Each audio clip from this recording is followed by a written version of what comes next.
Survivor News. Survivor News. Survivor News. Survivor News. Survivor News. Survivor News.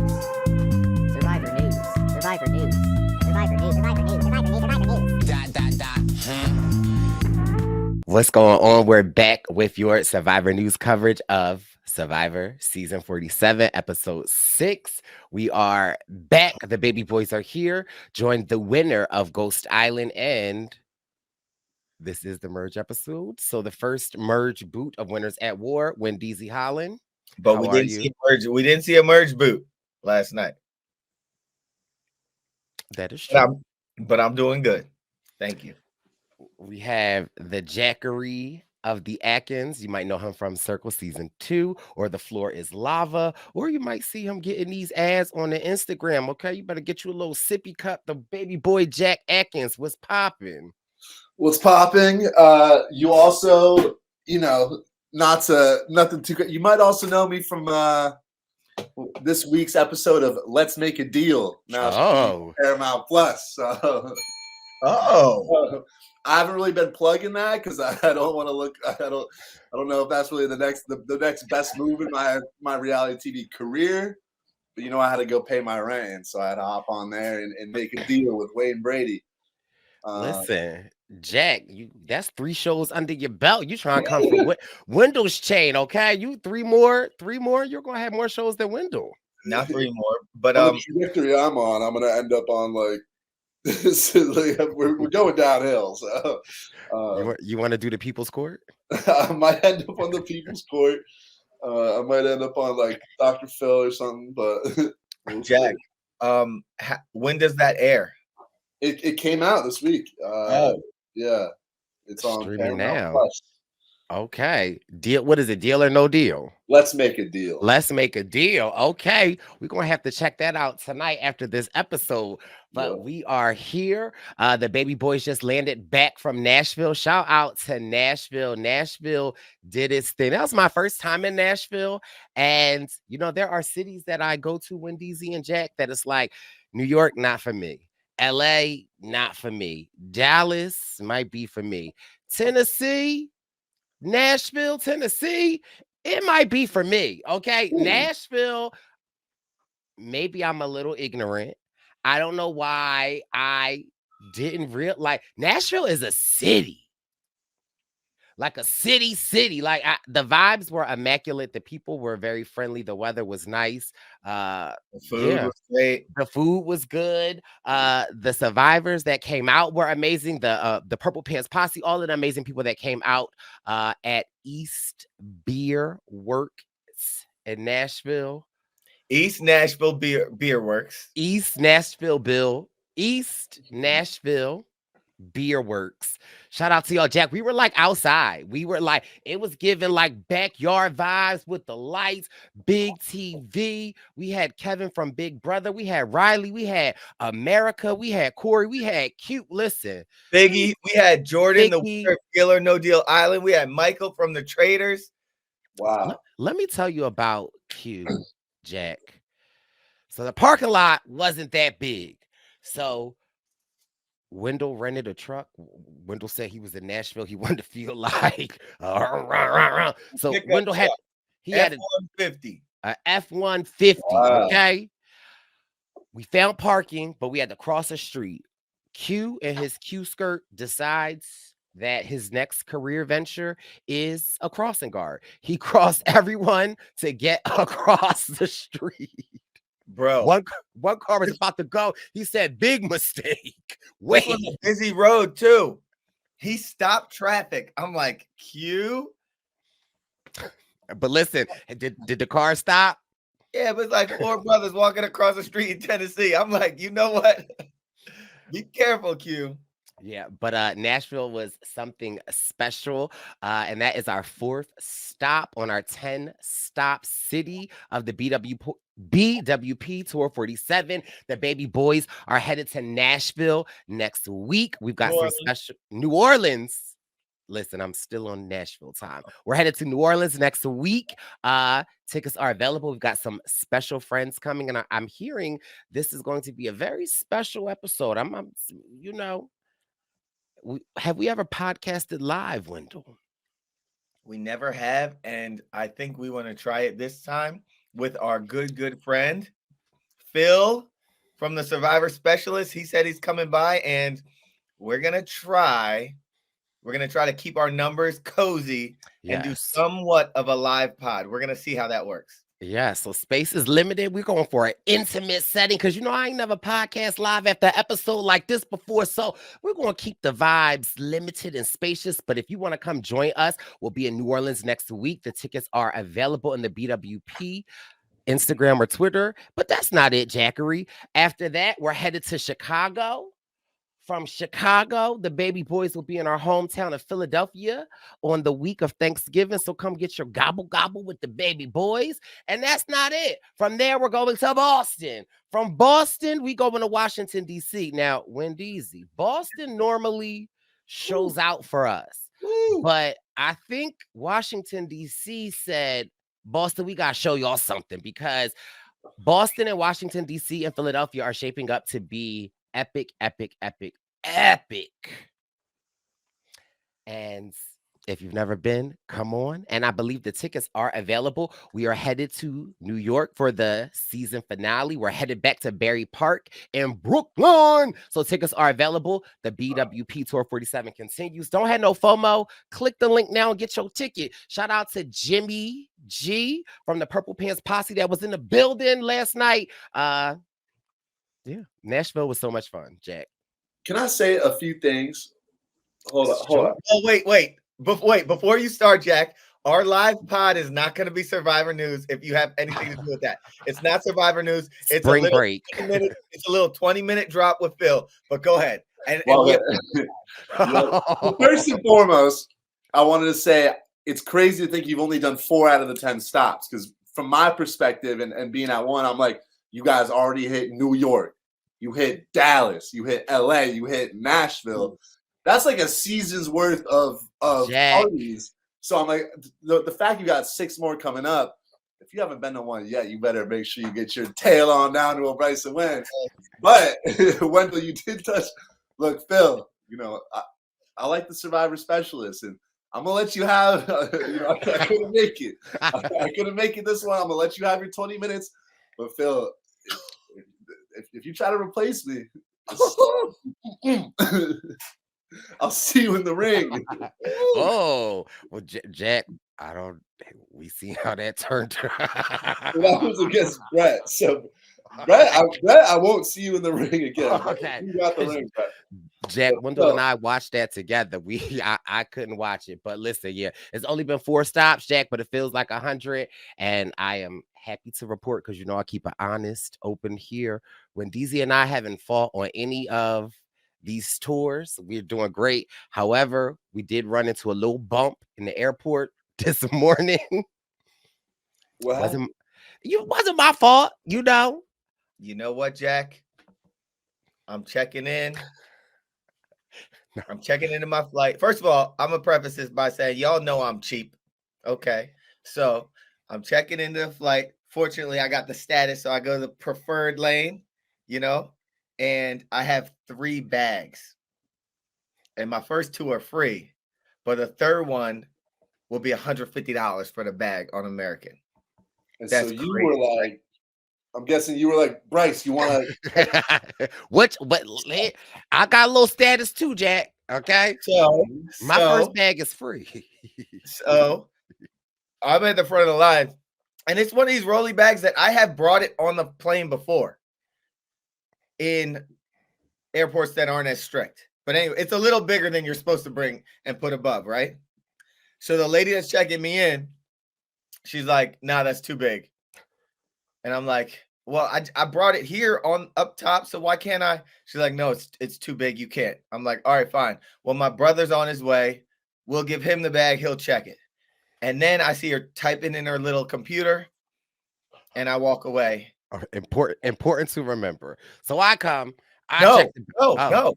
So I get in the TSA pre-line, and I go through that. And when I'm putting it through the conveyor belt, These fools have plastic bins that you have to put every bag in. It doesn't fit in the bin. He's like, no, this is too big. You got to go check it. And at that point, I'm trying to get through with it. At that point, I hit Bryce like, yo, you here? What's up? They're playing games. Bryce is like, I'm here. So I give Bryce the bag and I turn and leave. Okay, you hear this? Jack, he rushed me out the Uber. I come find him. I'm like, hey, all right. I'm like, I'll go check the bag. I go check the bag. Jack, I turn around. Wendell is nowhere to be found. Because Jack, I'm Because saying you knew they were looking, they had their eyes on you. It sounds. But for she had her eye on me, and you know, Bryce has to check it all and do all that stuff, and I'm trying to go, you know. I turned around, he was going, Jack. So listen, what I do, I put my headphones on, play the episode of Survivor, and I go sit at the gate. He's skipping an important detail, Jack. I'm at Hattie B's Hot Chicken in the airport. I order extra chicken. And I'm like, yo, Bryce, I'm at the chicken spot in the airport. I'm letting him know where I am so that when he gets through, he can come have a seat with me. I looked around for Hattie B's. I didn't see it. Then that was it. Jack, no, all he did was gave it a heart. So then the story gets even more interesting. Okay. Because I walked to my terminal. Okay. And I'm like, yo, Perp, get out of line. Perp, where you at? Perp's like, I'm in the terminal. I'm like, I'm looking around. Where are you? I'm in the terminal. I'm like, it's terminal 16. He's like, oh, I'm at terminal 13.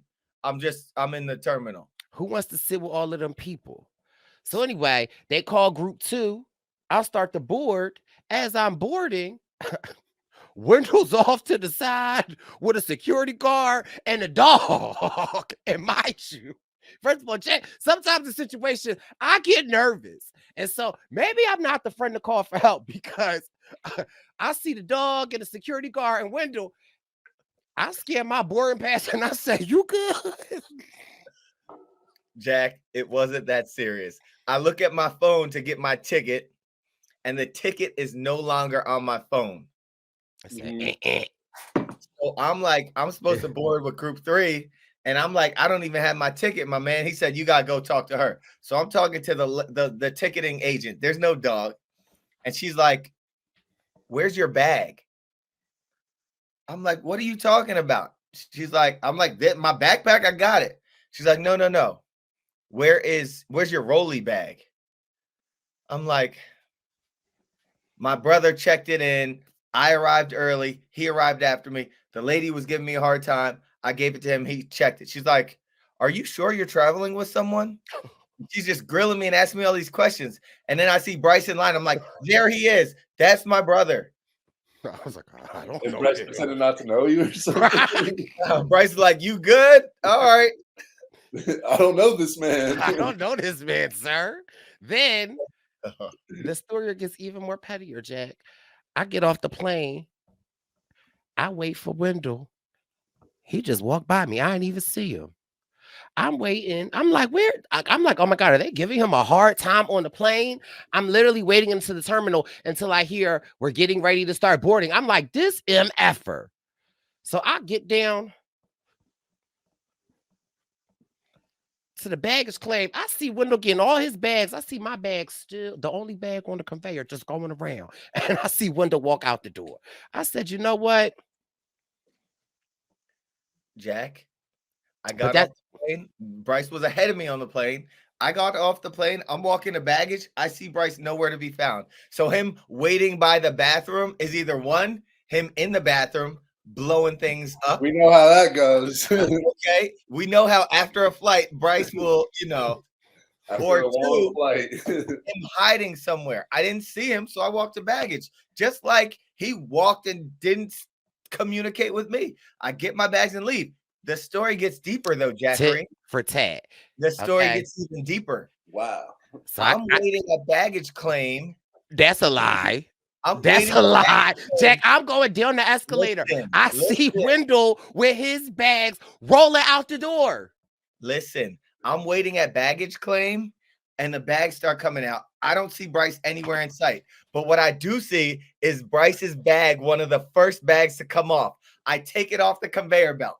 Then a couple minutes later, all 3 of my bags come off. I take all 3 of them. I already called my Uber. I don't see Bryce. I put his bag back on the conveyor belt.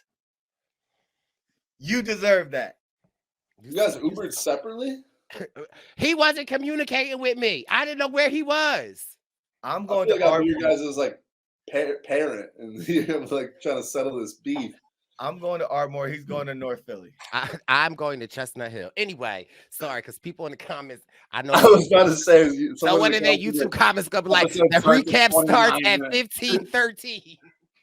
Sorry, which guys. is appreciated, honestly. No, listen, shout out to you. But listen, we got a lot to get through because this episode was crazy.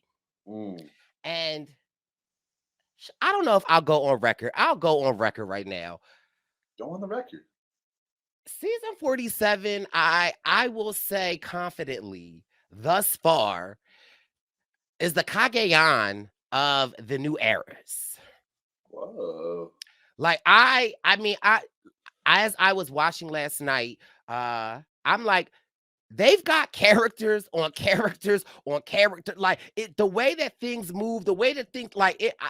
I'm loving season 47, and you know how I feel about fall season. So I'm going to go on record that it's giving this season is the Kage-on of the new era. Right. Wait, how do you feel about fall seasons? I don't love them. I think spring seasons are superior. Oh, Bryce, the only thing I'll say is when we talk about characters, we just came off of 46. And that had characters. True. Now, this one, like that had a cast. You look at them and you know their characters. This one was like sleepers. I look at the cast, I'm like, all right, they cool, they regular. But in the game, they are these characters. Yeah, and they're not scared to play. And they're like, and even like, I know I'm jumping all over the place, but for me, Carolyn, when Carolyn went to Sue last night, it was like, girl, you good. Sue was like, baby, what you talk about? Don't worry. God, I don't know why I thought that was like so hilarious. Who? Caroline. But It was funny. It was funny. Because Caroline was like, listen, they a little bit on to you, but I got you. And mind you, I love Sue. Sue was like, what? They on the boy. What are they on? Sue thought Caroline knew she was 58. Hey. Saul believed her, okay? Saul said, I'm 41. You So okay. we look good. We look good. And she does look good, okay? Yeah. Honestly, yeah. Quick shout out to Caroline. That's a great ally. She found out you were lying about having an idol, and she's like, I'm proud of you. Right. Thank you. You're the best ally I could ask for. Well, what's another response to that? Do you call them out? Do you keep it on the tuck? And then she's worried about you? I think that might be the perfect answer. Like, yo, I see you, but I got you. But we know there'd be people out there who would figure that out and be like, damn, Sue didn't tell me about her idol. Like, I got to go tell people she has an idol. I don't trust Sue anymore. Well, yeah, there's wrong. that way That's to wrong. do it. That's one way to do it. But what's the wrong way to do it? Yeah. But I also just felt like Caroline, she had this, she was proud. Like you could see it. Like she was like, Sue got it. Yeah. Like there's something infectious about Caroline. And I don't think that we've seen her story develop yet, but I like her a lot. Agreed. We kind of just, we slowly just got into the episode. Yeah, it was, I was still caught up on your Kage-on comparison, but I'm not. Do you not agree? Okay. Look, Kage-on is in a category of its own for me. And, but as far as the new era goes, this has been a really good season so far. So I'm not mad at that comparison. What I did say, I love this episode too. And what stood out is, they kind of brought back the classic merge, which that for me was a big step in the right direction. I agree. But something that confused me last night that I think, I always like to give people their props. When somebody does something, I'm like, ooh, they ate. And I really feel like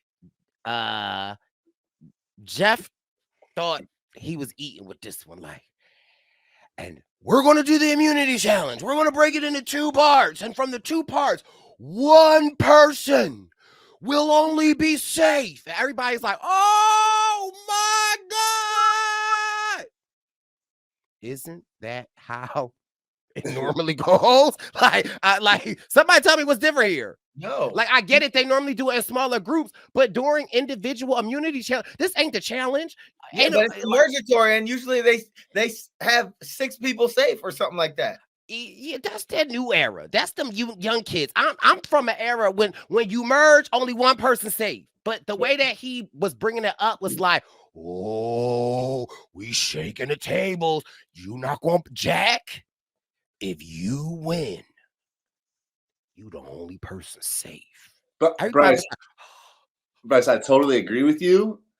I think the way that we need, Jeff has a lot of producing powers on this show. And he loves a twist. And he loves to get rid of some of our classic favorite things like this normal merge.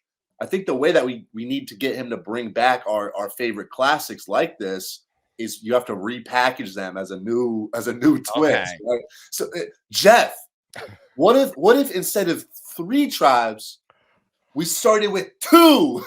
And you'd be like, oh my God. And only one wins immunity? And then bam. So I agree with you, but I'm like, as long as we get what we want, Jeff could think of it as whatever twist he wants. But this is what we needed. So did any of you have that same thought, or y'all were like, oh, like, because I was, maybe I'm a little slow, but I was trying to figure out, like, well, what's different? Like, I didn't get it, but yeah, it was great. You know how I feel about it. Well, tell Jeff. Hey, Jeff. No, you're totally right. It's in the moment. It's like he's introducing it like this big twist, and it's like this is just how the merge usually works. Right. But I was not, like I said, I was not upset because I was like, this is so much better. So, however Jeff wants to say it, cool with me. Oh, then I had another issue. Can I just got one more grievance I'd like to. As many grievances as you got. Huh? You got the school. You saying something about the schoolyard pick? No. Go on. I'm talking about the merge feast. Appetizers. Jack, that wasn't a feast. The appetizers. Because let me just tell you, first of all, it's 3 things in Survivor I love. And I never wanted to win Survivor, but I wanted to make the merge. I wanted to have the merge feast. And depending on the era, day 38 or day 25, I want to be sitting around the fire and I want to like be scraping bacon. Like those are the things that I wanted. Bitch, I know you ain't bringing out a charcuterie, but where is the rest of the food? Like, I'm confused. I don't want no cheese and a piece of meat. Well, whoa, maybe a piece of meat, but whoa, I felt a little raw, and I know Sam was out there. What loving it? Okay, but I'm gonna need a little bit more than a block of cheese and some pepperoni for my merge feast. What else did they have? Wine. Okay. Now also, Teeny is my spirit animal. Okay, because you can have that cheese. Teeny was getting lit, and I ain't mad. That's just how I would be. I'm just glad it didn't sink her game like Uncle Carl, because Uncle Carl, your boy got lit. Well, hey, if Sam is asking for charcuterie all season, hey, put it on the table. They cutting corners. They back at base camp, they had that on the table. They was like, "Hey, Jeff, you want to get them to the peach?" I was like, "Go ahead." Well, but would you have been happy, Jack, with a piece of cheese? I missed kind of the full extent of the meal, but so the most substantial thing was just charcuterie, and they had like some fruit and some wine. Nah, and they had a pineapple. Where the little pickles? Where the little, like, you know, if it's gonna be a charcuterie board, where's the jam? Where's the crackers? What, like, give me a charcuterie. They gave you a charcuterie. They didn't give you the charcuterie. They gave you the charcuterie. Bryce, what did you think about the pineapples? I mean, I like the pineapples. They was cool. Are you a pineapple kind of guy? If Sam is, I am. Are you the kind of guy that Upside has down. Oh, Jack, do you know about this? With the pineapples? Yeah. If you're talking about what I think you're talking about, yeah. You know about the upside down pineapple? Upside down pineapple. You got Google on your phone real Is quick? that like a dessert? Yes. I think I know about. Yeah. Yeah. No, that's like a pineapple upside down cake. No, it's a dessert. It's a weird thing on cruises, Jack. Oh, yes. Yeah. Yeah, I know what you're talking about. I thought you meant when eating pineapple to affect the flavor of something. Diced yeah. No. What, like a palate cleanser? No, it makes things taste different, they say. Certain things during lovemaking. What? Wow, Jackery. Bryce. Oh. Anyway, that's just we've taken a turn. Oh, Jack. I was trying to describe that as PG as possible, but Does it work, Jack? I haven't tasted it. Bryce, what does an upside down pineapple mean? It means your door is open.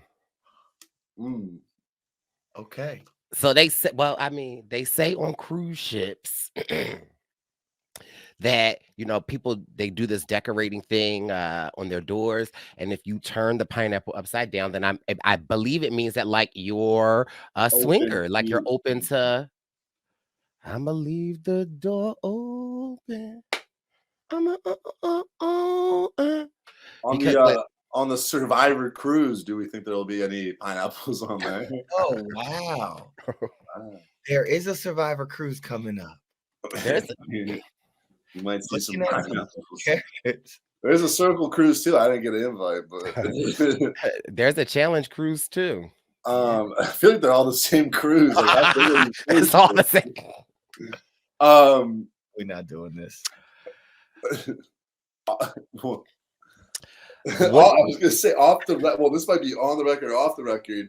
Apparently, the host of one of our favorite shows maybe used to host some parties where there might be some upside down pineapples. Wait, what host are you talking about? The one you think I'm talking about. No, we're not doing that to him. Goodbye, Jack. It's not real. We're not doing that to him. Jack. No, I think that's cool. I mean, no, we didn't. Nope. Maybe we edit that out, but that's what I've heard. Word on the street. I don't even want to elaborate because no Diddy. Okay, I don't even. What? Hey, it's consenting adults. No. We're not doing that. What? Now you guys are knocking some adults that are. Well, listen. I'll listen. And they're all consenting adults. We don't kink shame over here, Jackery, but this is a family podcast. Bryce, what are you doing? Bryce, where did you get that pineapple from? I've been on a cruise or two before in my day. Oh my gosh. What did you think about this advantage, this secret advantage that's at the camp and everyone to go look for it? Like, what were your thoughts on that? I thought, again, a fun play on different things. I don't always love the ready, set, go, and everybody just kind of like go off. But I thought that was an interesting little like gem to add in. I like it. Yeah, I thought it was interesting that how so many people were just not really interested in finding it. Like they were like, okay, that's cool, but like I kind of want to get to know everybody. Like, let's just go sit in the shelter. And the captain of that, or someone that I saw leading the charge, was Andy.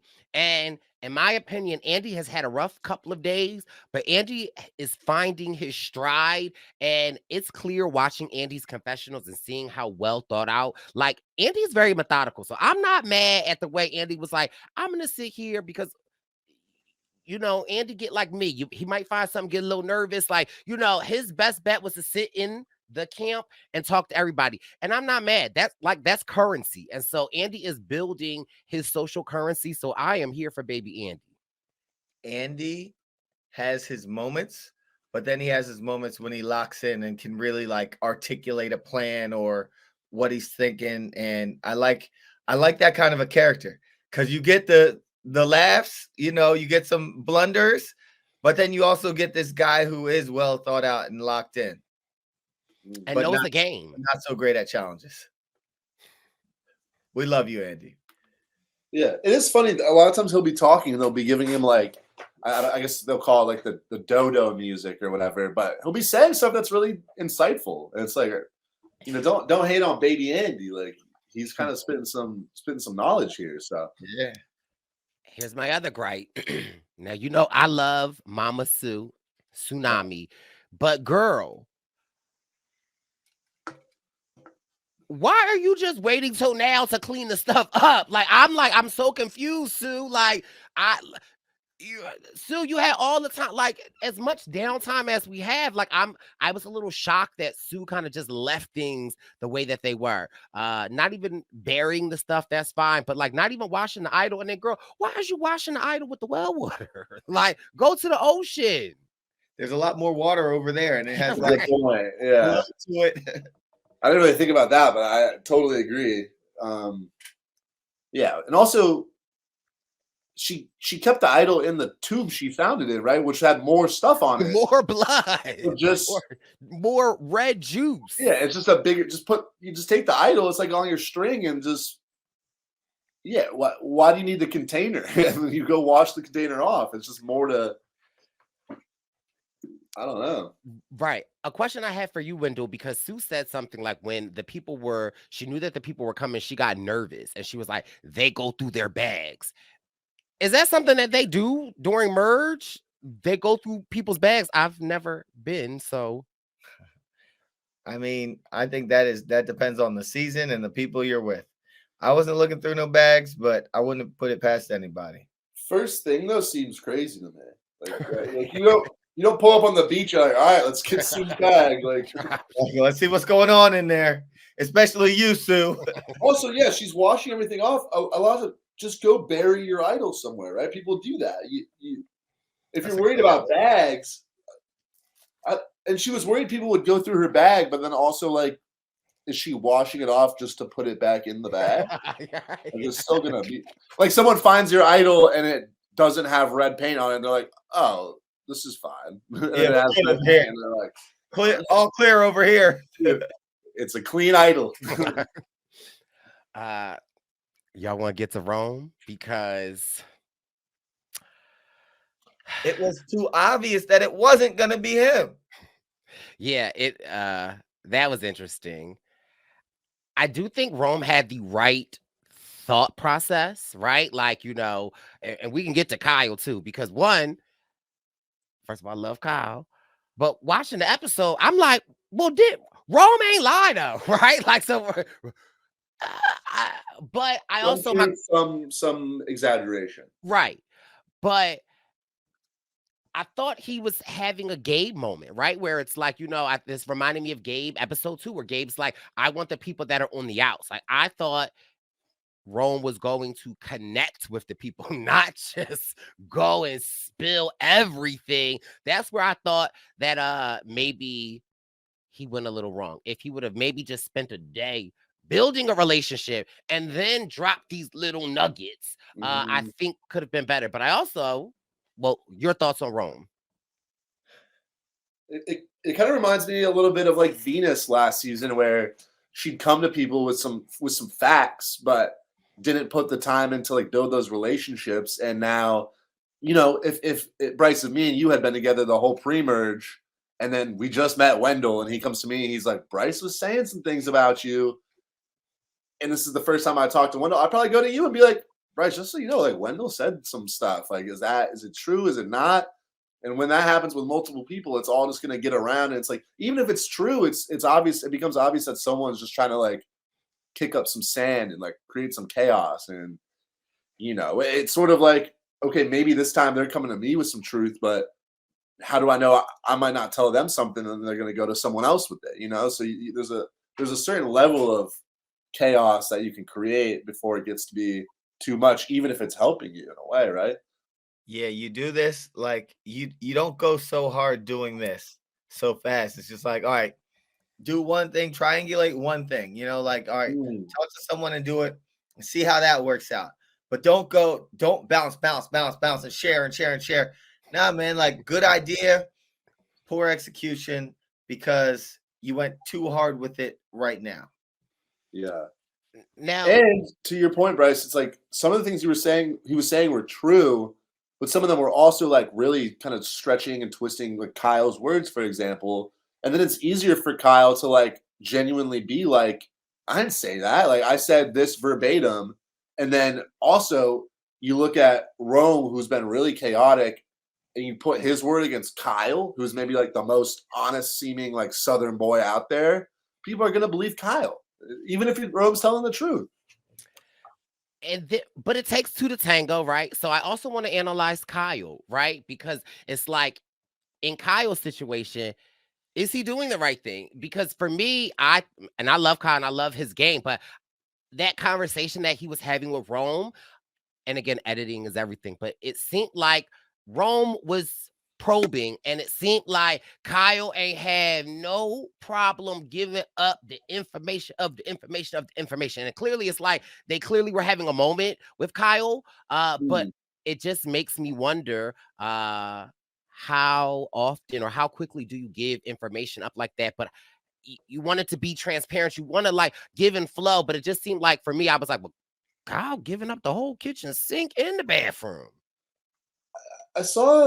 I agree. Kyle was giving up too much. And I saw a comment somewhere online, and I generally remember it, and I'm curious about your guys' thoughts on it. And I think the comment was sort of like this conversation between Rome and Kyle, it seemed like Rome was really angling at like some strategy talk, right? But Kyle maybe thought, I guess, right, in Survivor, nothing's really off the record per se, but it sort of seemed like Kyle thought this was sort of like an off the record, just like assessment of like how things are. Like, it's not like I want to go for this person or I want to do this, but it's like, oh, I think Tiana has a fair shot to win. I think Sue and Caroline are struggling a little bit, right? To Kyle, that's not necessarily being like, I need to target this. I guess from both of you guys who have played, is there ever times in the game where you feel like maybe this is like just an off the record chat and it's sort of like an unspoken thing that it's not going to be dispersed? Or do you think for like a Kyle, he has to be like, anything I say can and will be used against me in the court of law? Wendell has played a lot longer than I have played. I've played on a very short season. It was a long season. You just were on it for a short amount of time. Correct. So in my opinion, to that comment, Jack, there was a ton of off the record conversations. However, in my opinion, those conversations were about food, family, like what I'm going to do. It wasn't like there was no well, mind you, that's also my problem. I talk to them many people, but it wasn't.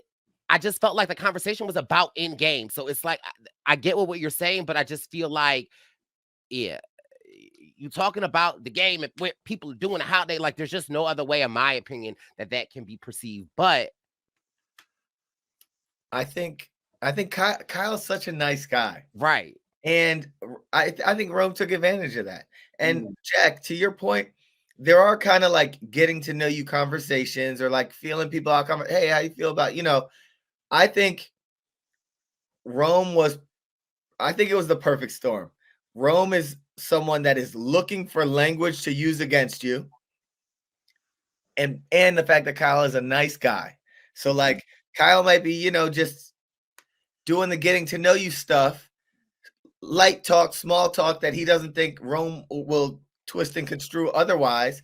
And Rome is like, gotcha. Gotcha. Yeah. And Rome goes and spreads it all on the island.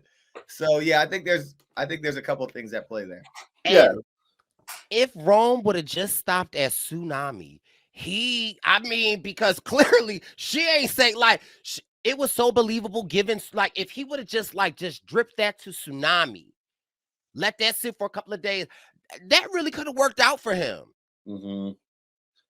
And he already had this sort of evidence that, okay, Kyle has voted against Sue. Like, that's a good seed to plant. But yeah, he just did too much. And like you guys said, I mean, I guess in the game, everything you say can be considered game talk. But right, Kyle, I get people perceive him as pretty innocent. Him being like, oh, I think Bryce is a big threat to win. Or like, I guess maybe it's different. Maybe it's like if him saying like, oh, Bryce has a good chance to win, that doesn't even necessarily mean Kyle wants to target Bryce. That's just him like talking about what he thinks, and it's not. And so yeah, it's I guess when Kyle goes to like when people fact check with Kyle and Kyle's like, I didn't mean like no, that's not. Then people are gonna believe Kyle, who's so like mellow and low key over Rome, who's like scrambling all over the place. Yeah, I also feel like to this conversation, if it's pre-merge and we're 2 days, 3 days on the beach, I think that this is sure. But I think mergatory wherever we're at, I just feel like giving up that type of information, you can't let your guard down. Now, what about when he went to Tiana? I felt like, huh? Big mistake. Tiana, but in Tiana, like Tiana's facial expressions tell a lot. Like when he was talking to her, she was like, and those facial expressions also say like, boy, this is the first thing you gonna say to me. Like, how about hi? Like it gave very much like we doing this right now. Like, who are you? Sir, stand up.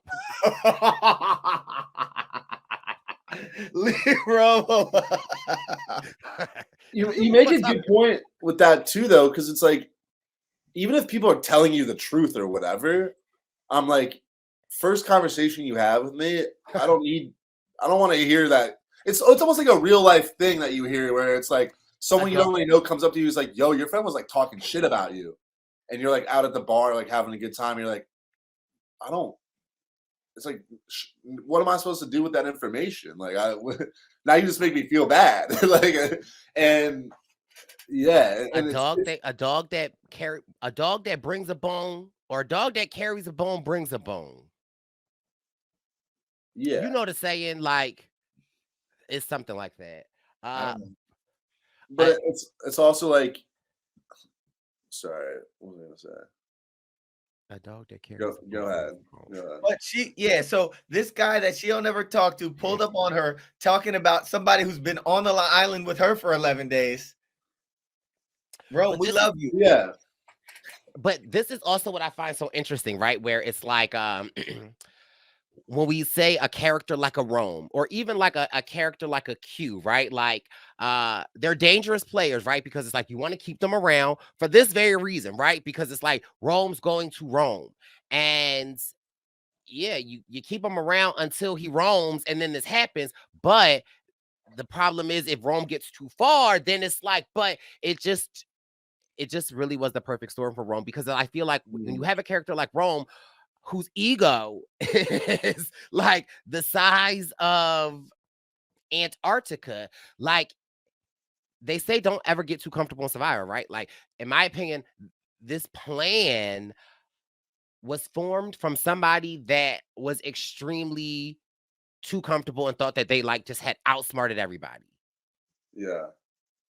And yeah, I remember what I want to say with my last point too is like, not only is Rome going to Tiana with this, and like I said, it's sort of that situation. You don't want to hear that, someone you don't really know was like telling you someone else was taught whatever. It's also like in Survivor, maybe that's just sort of expected that people are going to do that, right? It's like, and so it's just part of the game, and you don't really want to. Maybe sometimes you don't really want to hear about it, right? Like if I've been like Kyle and Tiana are pretty close, right? So say like me and Bryce, say we're out there and we're close, and then Wendell comes and tells me that you said that I was like really, really physical and like a good social player, and right, that could be like construed to be like, oh, you're labeling me as a threat. But like if you talk to anyone, they can kind of prompt information out of you. Then anything you say that's like good about someone else could also just be like painted as like them targeting. True. So I'd sort of be like, okay, like if you guys are talking and like, and maybe you're like saying something about me, and Bryce is just like, oh yeah, he's like a good in challenges. You could come back to me and be like, oh, Bryce said like you're really like a big challenge threat. But I'd be like, Bryce is my friend. Like I don't care. Like what? Like, that's not even like value. That's just like kind of annoying at that point to be doing that. But it depends who you're on the island with, because some people might like if you don't, first of all, if you don't pour this information on everyone and you are picking and choosing who you're talking to, For sure. then on a certain season, this might be a good strategy. And we've seen people look for certain words just so they can use it against people. So, but in this case, Rome just went a little OD with it. And it's a time and a place, right? Like I feel like had he pulled this out during tribal, right? Oh. Like it would have, like, I think catching something like that off guard is how he should have used some of that information, because then Kyle be like, no, I didn't. And you could be like, we wasn't laying up in there last night. You didn't, like, you know what I mean? And that really, he could have used that leverage. But again, like, hey, my name's Rob. I'm 4'2", and Kyle said you might win. Like, you know, like, it's like, yeah. Here's the thing.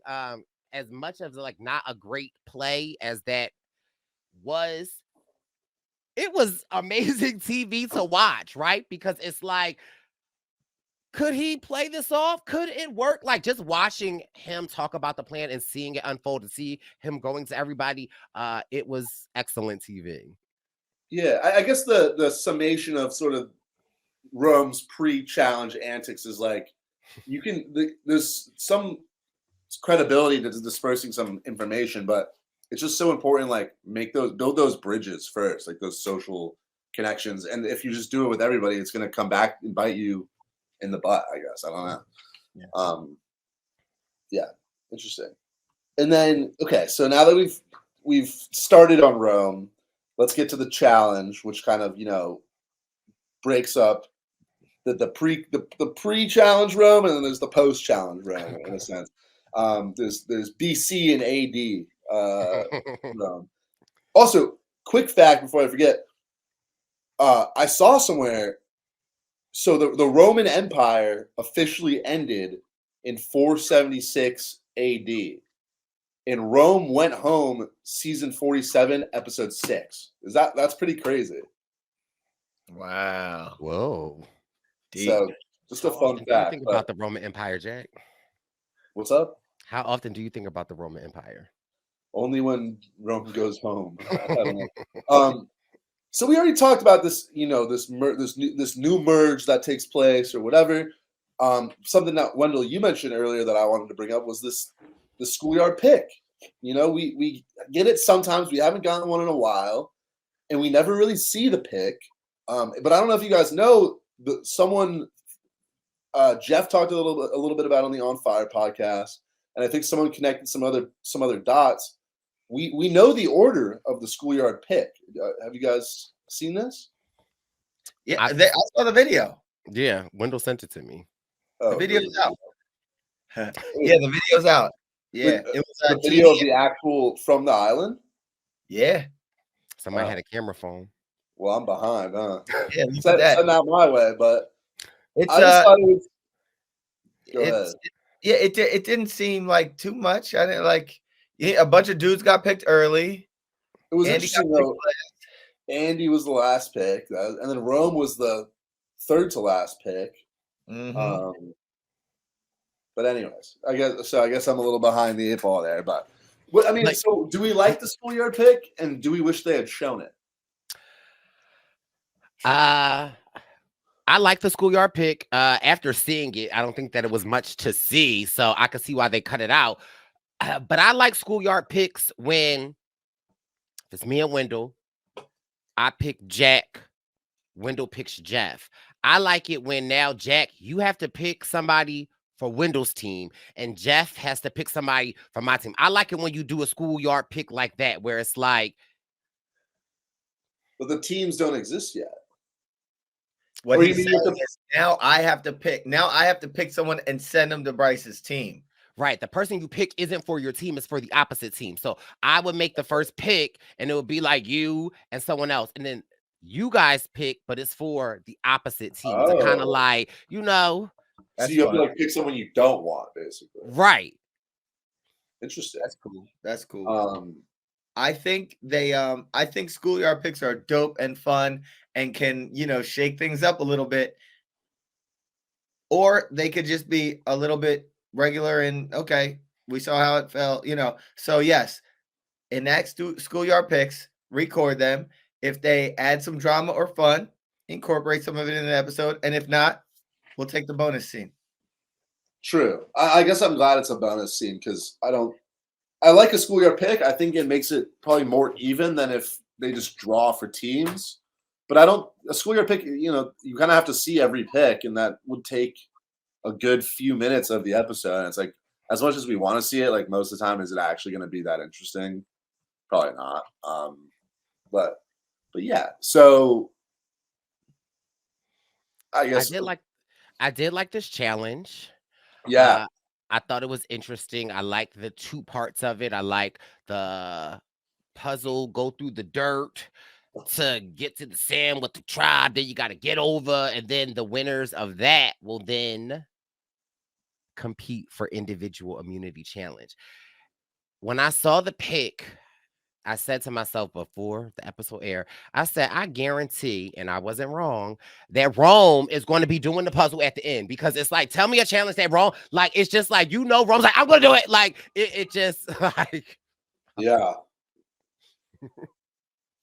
Yeah. I mean, who's not surprised about that? I guess I wouldn't really. I've seen people giving him flack for being on the puzzle, but I wouldn't really call it a puzzle. It was just like a table maze, but he still wasn't very good at it. So, well, his strategy was to like run through it, and it got to a point where they were pretty close and actually overtook the other tribe. So, say what you want, like they got pretty far at one point. They did have a pretty large lead at one point. Okay, fair. yeah. Fair. But Now, about subbing people in, when Saul was like, yo, we allowed to sub people in? And Probst was like, no. Probst shut that down. But do you think, I don't know. I don't know. I don't even know if that would have been good in the heat of the moment because I feel like on my season I did something similar, not like this, but you get a rhythm, right? Like, it might not have been looking good as a teammate sitting to the side, but Gabe and Rome, they was figuring out how to. It's a learning curve. And if you sub someone in, they'd have to reset that curve. exactly, agree. I just wonder. I'm sure Saul, in all his time with Rome, every challenge Rome was definitely like. And we saw some of the challenges be like, "I'm doing it. I got it. Like I won't be able to sleep if I'm not the one who does it, and we lose or whatever." But it's like, how many times? I'm sure every time Saul's like, "All right, like whatever." But I mean, I would say at what point do you have to put your foot down? But I guess that's not really an issue anymore. A, because Rome's gone, and B, now they're about to be all individuals. So like, who really cares? I don't know. They all about to be what? Like individual challenges. So only one person will be safe? It's a new twist this season. But then Kyle goes on to win this individual part. But Kyle goes on to win, but Sue gave him a run for his money. And I think with Tsunami having that idol, Tsunami, her back being against the wall a little bit with some of the other people in there, I think Sue might be a problem. Sue might be because I could see Sue in these individual challenges, like something like this where you got to stay. Like I think Tsunami going to be a force to be reckoned with. Yeah. Okay. For a 45-year-old, she out there killing it. Mm-hmm. So Kyle ends up winning. We've talked about the feast a little bit. The one thing we haven't really talked about that I would kind of like to discuss is Teeny gets pretty drunk. And at first I was kind of like, if you're not safe and you have a tribal to go to that day, is it ever good to get drunk? Why? Yes. And then I was kind of like, maybe I'll throw it to you guys. is there a world where like getting drunk can be good for your game? Yes. I don't disagree, but please elaborate. I want to hear like Because the I like, my opinion is, right, if there are decisions that need to be made, and I feel like Teeny's been pretty good at this thus far. If there's decisions to be made and you come back a little zooted and booted, you're not making the decisions, right? And like, you're in a pretty good space. So it's like, that's one less thing that you could say, hey, I had 6 Coronas. Like, I don't know. I feel like it kind of like removes you from the decision-making process. And if you're in a pretty good place like Teeny is, where nobody really checking for Teeny. Teeny's like, she's got her situation. She has the amulet with Caroline and Andy. Like, I really feel like it just kind of, it's almost as if like she went on a journey, and how she was saying to Rome when she made up with Rome, like, hey, I had nothing to do with it. So I think in that aspect, yes, it could be good for your game because you having a good day. Is there a world where you act drunk? But that's what I was gonna say.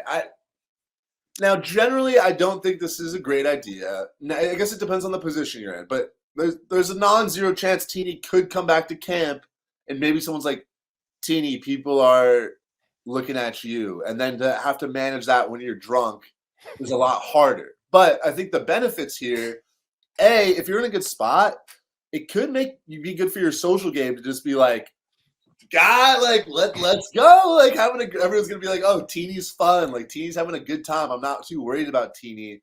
And I guess to your question, Wendell, kind of what I thought too is I think there's a really fine line where you are drunk enough where you're like giving good energy, good vibes. But also, people always say like when you're drunk, kind of like the drunk words are sober thoughts, and like the truth kind of comes out when you're drunk.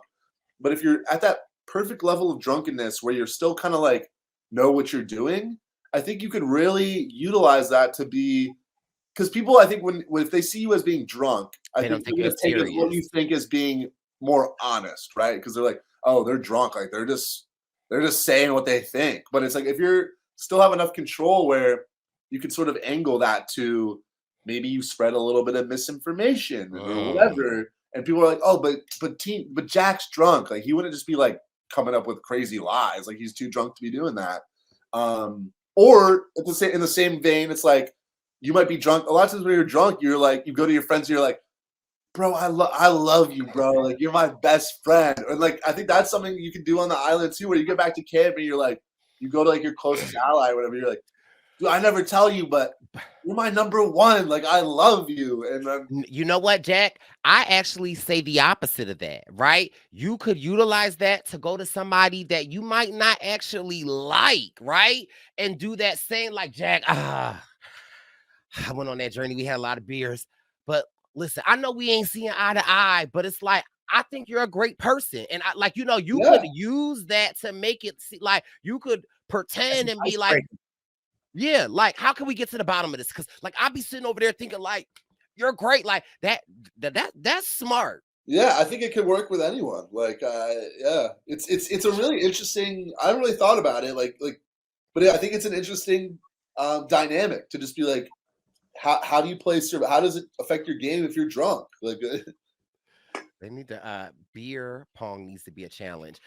Another interesting thing that I thought was so funny this episode, where in the new era and just in always, when we have a vote, right? People are always like, well, who's going to be who are we going to tell the person that we want to get out? Who are we going to tell them the vote is for? Has this ever happened in Survivor history where because Rome was Roman, Rome came up with his own alternate vote, and it was just like, who? Okay, I love Rome, and I thought what Rome was doing was so great, but also it was like, kind of a cringe-worthy moment because we know what's happening. But I love how Rome was going out to people like, hey, what's up, Wendell? You heard what everybody's saying. Everybody's saying Jack, so we just gonna go with Jack. Like, although it was Rome, I was loving that. Like, his confidence and how and the Just- confessions to match. He's Yes. in the confessionals chilling, feet up, kick back, chilling. Like, yeah, I mean, I'm in a great position. You know, I'm just telling it. It's like, bro. When he came for Kirk Heinrich, I was bad. I didn't think Kirk Heinrich was going to get any airtime in Survivor 47. Kirk Heinrich, underrated hooper though. So Rome, I know you almost went to the league, but you can't come from my man Kirk Heinrich. That's a bad comp.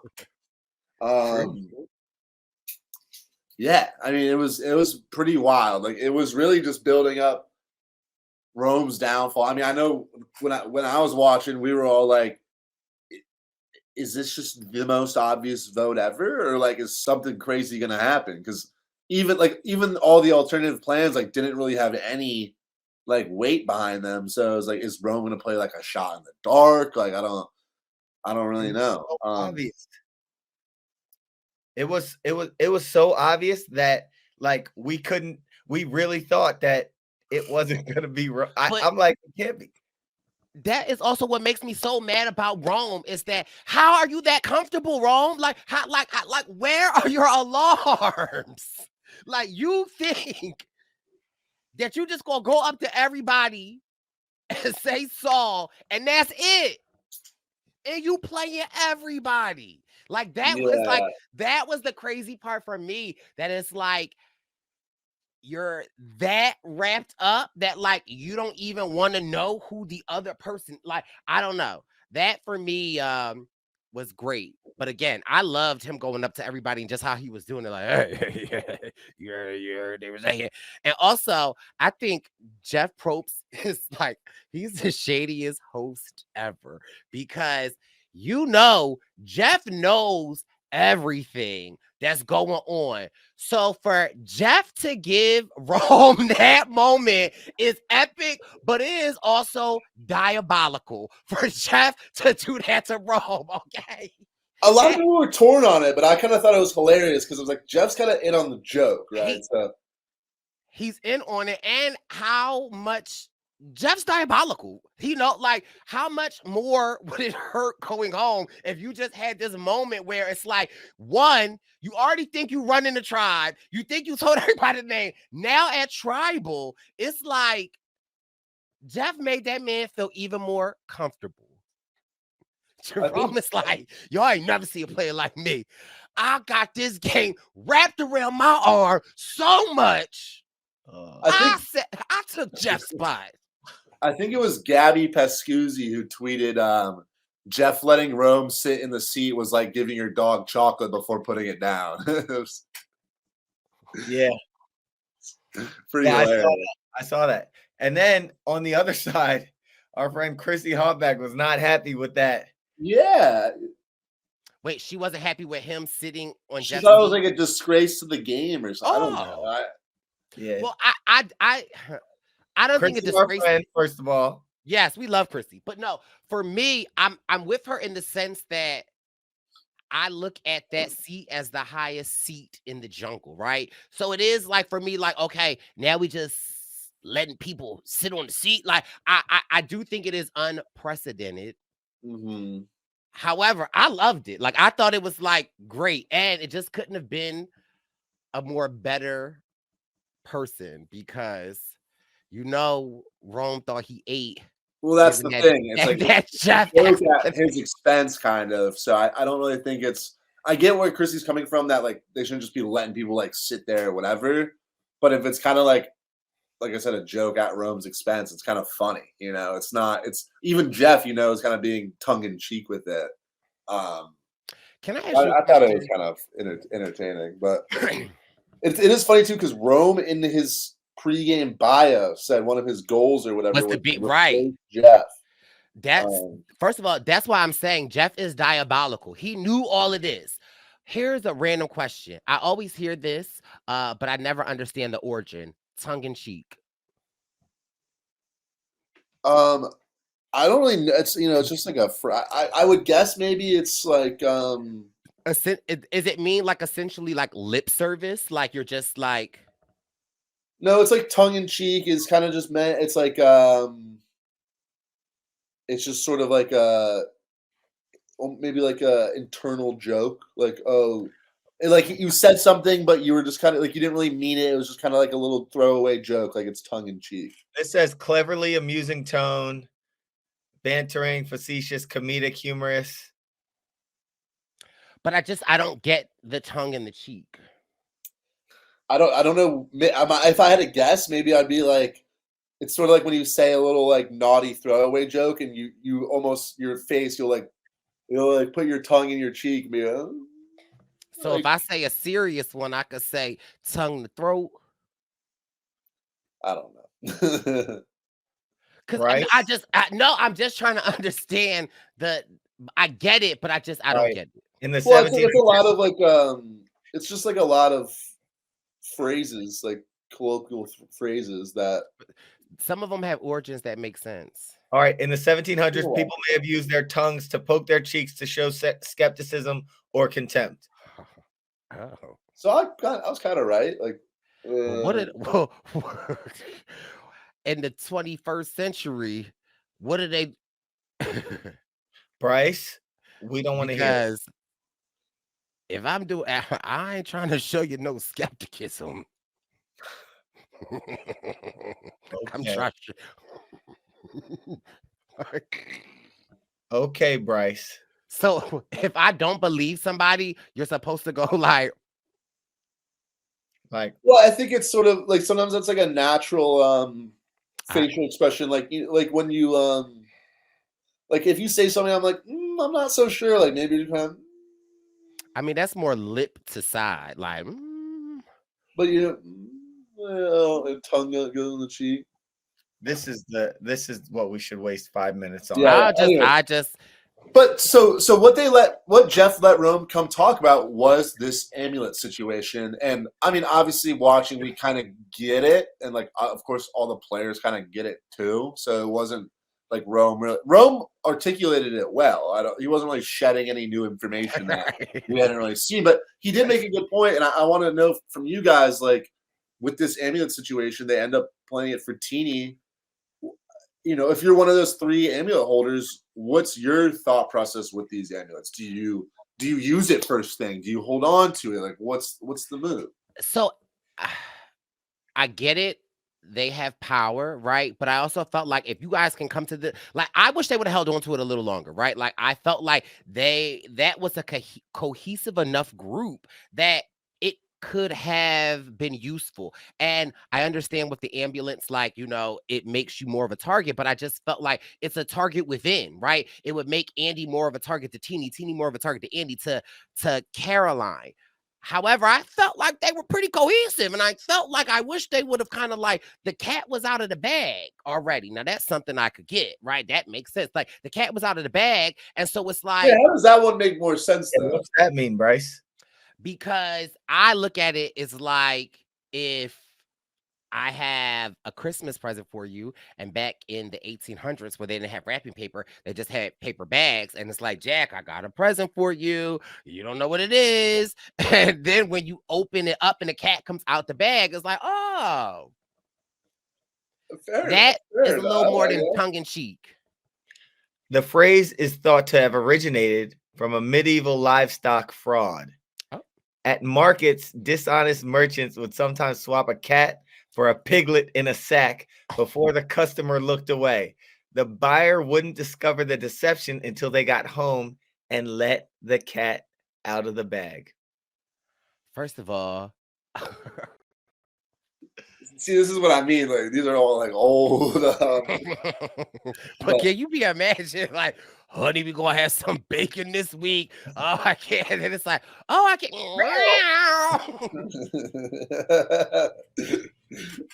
But Bryce, I think, but your explanation kind of made sense too. It's like the gist of it is like, okay, the cat was this hidden right thing, and now it's out in the open, and we know what it is. But that's more. I understand that more than that. But that's it. But I wish they would have held on to the amulet, right? Like it was disarmed because everyone knew about it, right? Like, and I understand this great show of power that they did to kind of like, get rid of it. I wish they would have held on to it a little bit. Keep them guessing. My concern there is right now with Rome as a unanimous vote, it's easy to just come together. But soon enough, I think as soon as someone targets someone else who does, then you're not just going to be giving your idol away to let someone else play it. Right, but I also felt because Rome was so unanimous, why even do like let's just Because shake now's it. the time to you can come together and get rid of it. Because otherwise, if Well, you because- as soon as they start going at each other, they're either going to target each other or they're not going to play it together. I'm just saying, I save it for next week and then see how you feel. There was probably a lot of talk like, yo, we're just going to get rid of this. We want a clean slate. And if you don't and you hold it, now it's like, not only do you guys have reasons to work against each other, now other people have reasons to like, oh, these three might have something. Let's target them. But If you ask me. you're right. But I also maybe Rome has activated my offensive game. And it's like, if that's the case, then come on, Blue, and come on, Red Tribe. Like, get your people and start plucking up. Like, you know what I mean? Like, I understand what you're saying, but there is a world where I could have seen that they could have used it to be a lot more proactive. Impactful. And like and start running the game. But I see why you wouldn't. But I was hoping that they would hold on to it a little bit longer. I mean, yeah, there's a world where it could have had more impact, but I do think a lot of people try to maximize their impact with any advantage they have, and it leads to them like going home with it or whatever. I don't disagree, but I'm just thinking like, coming from all different tribes, next week, say the target is, Sam. Then Andy's not going to give his idol away, and then as things continue to aspire, and then it is a weird. We've talked about this when it first got introduced, because part of it is like, well, maybe I don't want to target any of them, because if they're never going to play it together, then taking one out is now going to make the other one stronger. But what I thought they should have done, and they kind of basically did this, or honestly, maybe they did do it, is if you want to get rid of it, which I think generally is smart,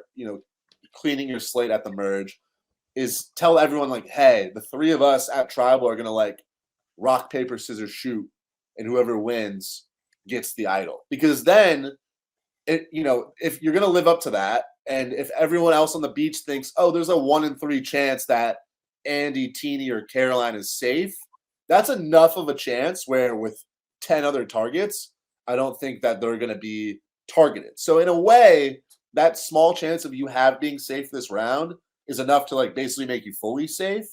I think that's kind of a good outcome with these amulets, to just be guaranteed to make like the merge / probably the jury.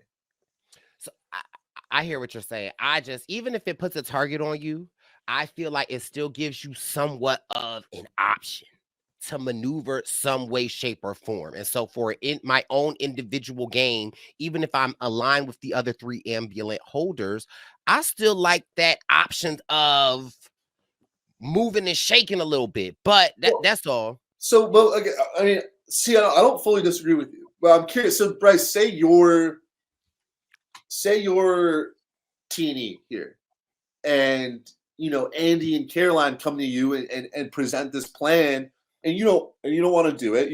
How do you go about talking to those two and kind of pitching to the rest of the tribe about like why and how you're going to keep this amulet, like when you want to use it? Again, it's a power play, and so I'm going to always say I'm going to go with Andy and Caroline, and then I'm going to get my troops. I'm going to let them know that at the tribal, I'm not standing up with them.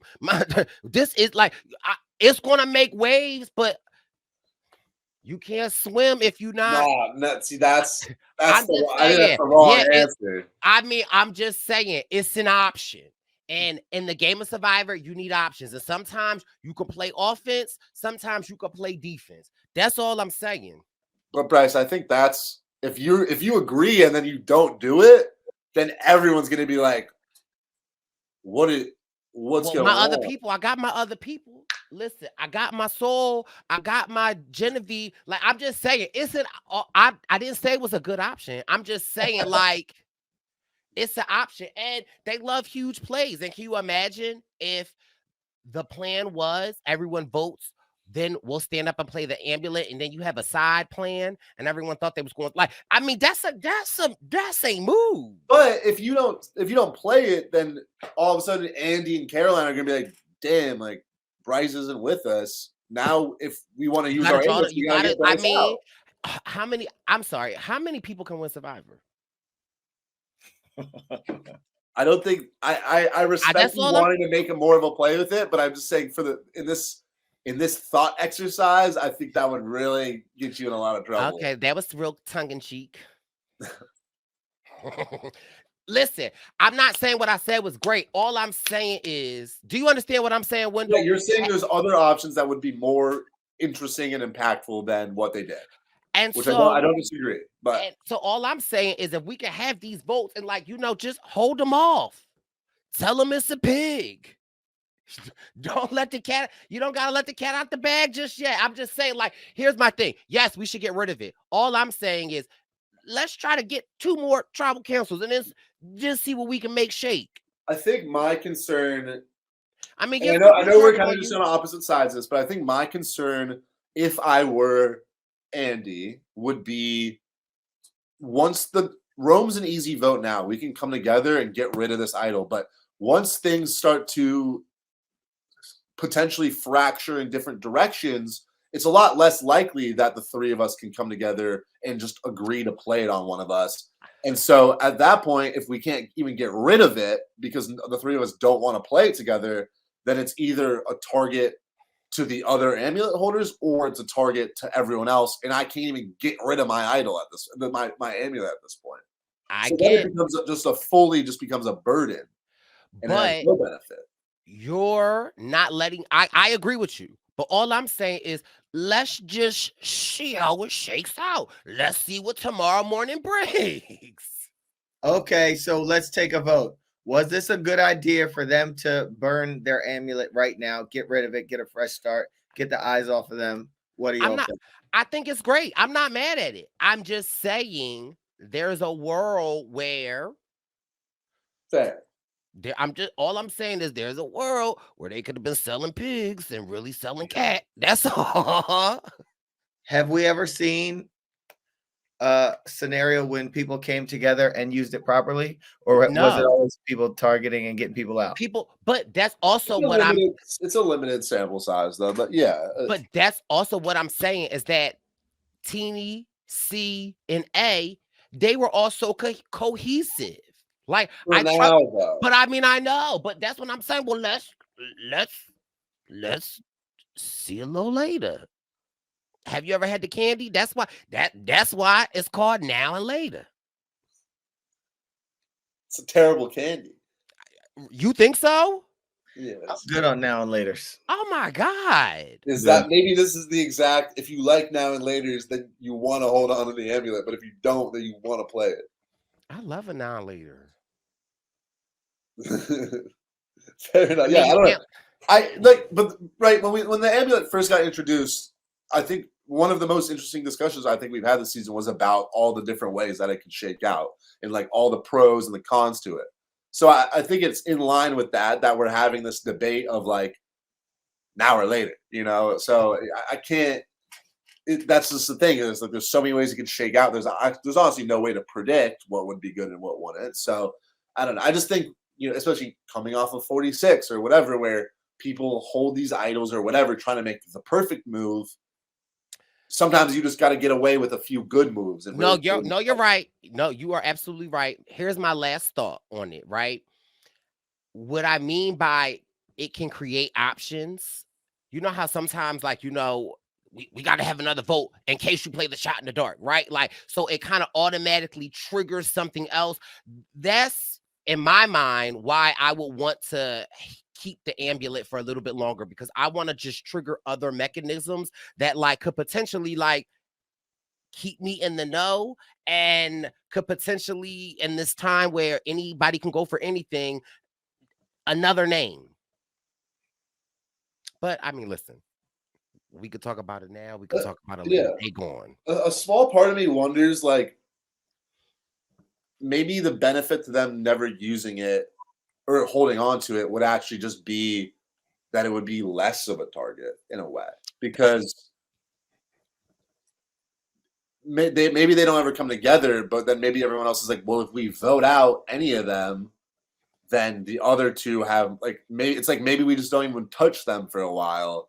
Which, if that's just a thought in the back of everyone's mind that it's like, oh, I don't want to come for them at like right now, then maybe that buys them some. I don't know, like that. That's another. And that's the flip side of it all, because then it's not a target; it's actually a shield. But I don't know, because I'm just thinking, if I was out there and I didn't have an amulet, I'd be like, okay, well, this is kind of a target, but if we get rid of it now, then it becomes more powerful, and I'm not that close with Andy, and I don't know what he would do with it. Right? That's what. But it's also sort of like, well, inevitably we do have to get rid of it, because we can't just let all three of them go to the final 5 with it. Like, that's insane. And if we voted them out later, and then one of them has the idol later, we have less time to flush it. So it could work like it could work as if they don't touch them, but it could also work as like, maybe they do target them right away so they can get them the idol out of there as soon as possible. But I don't know. It's very complicated. Either way, well, I guess we will have to wait and see if this was a good play for next week. But again, we thank you all for listening. Well, hold on. Oh, okay. We got some crazy voting. I mean, this is one of the rare episodes we see all the voting, like a lot of the voting confessionals before. We have Germans, or we have Andy speaking German, Germandy. We have Sam, and Sam. I give people flack for preparing some lines, but I had been thinking, I was like, whenever someone votes Rome out, that there's a line right there. It's like, Rome wasn't built in a day, but this game can end in one. And then Sam verbatim, my guy, says that in his confessional, which I thought was a great voting confessional. But yeah, I mean, we see all these voting confessionals, and we know Rome's going to go home. But also, Rome had the audacity. Okay. You just had the day that you had, right? You thought you was going to put everybody on Soul. You had the nerve to get up to that voting booth, step on those 3 steps so that you could get up there and write it down and say, I'm going to throw an audible. I'm going to eat them with this one. And then you had the nerve to write Sam. But that is, I wouldn't want Rome to go out any other way. I can't, but like, I'm like, my God, he does not stop. I love it.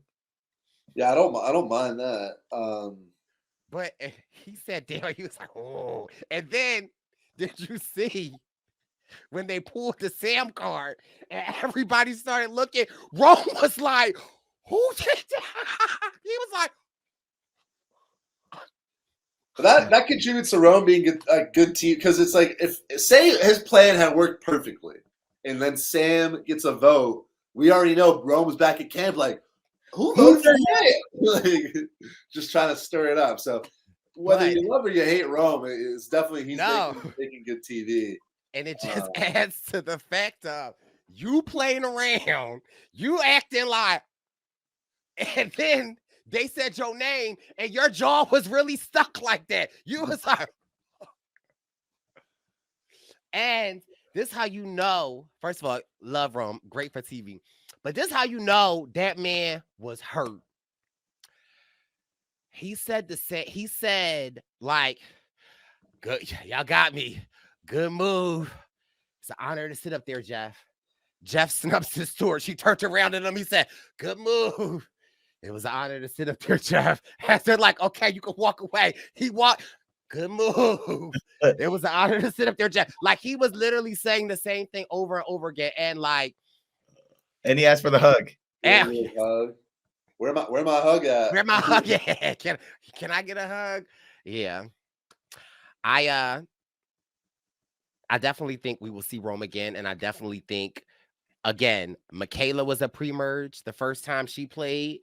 And I think she was at the same spot that Rome was at. I definitely think there's a huge chance we would see Rome again. He was a character. It was great to watch him. And people were comparing on Twitter, like who if you only got one slot to fill on 50 and it's between Rome or Q, who you picking? Oh, It's Q hands down. Come on, let's not even play this game. No disrespect, but like I agree. I mean, look, Rome. It's an interesting dilemma because did Rome make some great TV? Yes, but if you ask the majority of fans if they liked Rome, but no.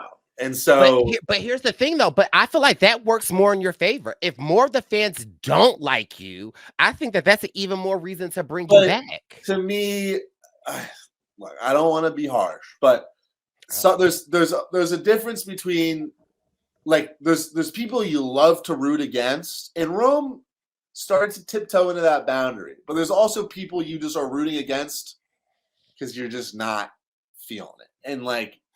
And I hate to say it, but I think a lot of what's up? Where are you at on that scale? I don't even think anyone's thinking about me. But I don't like. Are you dodging the question? No, I'm just curious. You are like just hearing fan sentiment. A lot of Rome was just a very exasperating person that for a lot of people to watch. And so Q, if we're talking this direct comparison, he's a little bit wild and a little bit villainous in his own ways, but has this charisma that people really like enjoyed. So I don't want to get into it, but I for me, I think one Rome season is enough for me. But I would say the same thing about, one or two Big Brother players this season that some people are dying to have back. So my opinion is not the end all be all.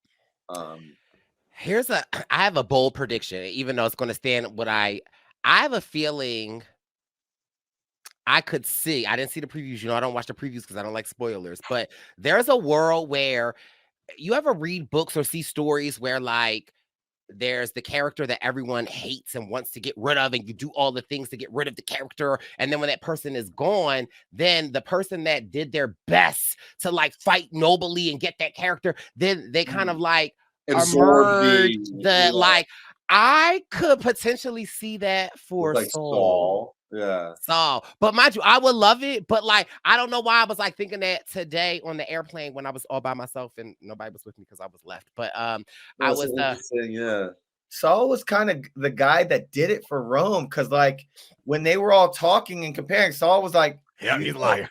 That's what he does. That's his MO. I think Saul pushed him off the cliff. Oh no, but he didn't push him. This is Florida.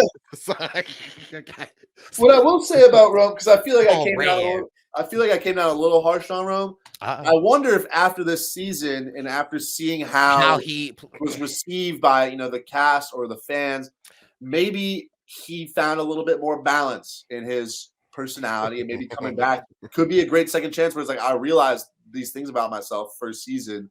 Now I can fix them. And it wasn't so much that I didn't like Rome as like a person or anything. It was more like Rome is such a big character, because we talked about this in the pre-merge. He automatically eats up so much screen time. And so part of me thinks like, if I saw Rome on a season 50, I know half of his tribe's confessionals are going to be Rome. And if he's up there with some of the greats, then I don't want that. Is I guess what I need to say. But I think it depends on the season, because to be honest, the Reba people were saying that about Sifu.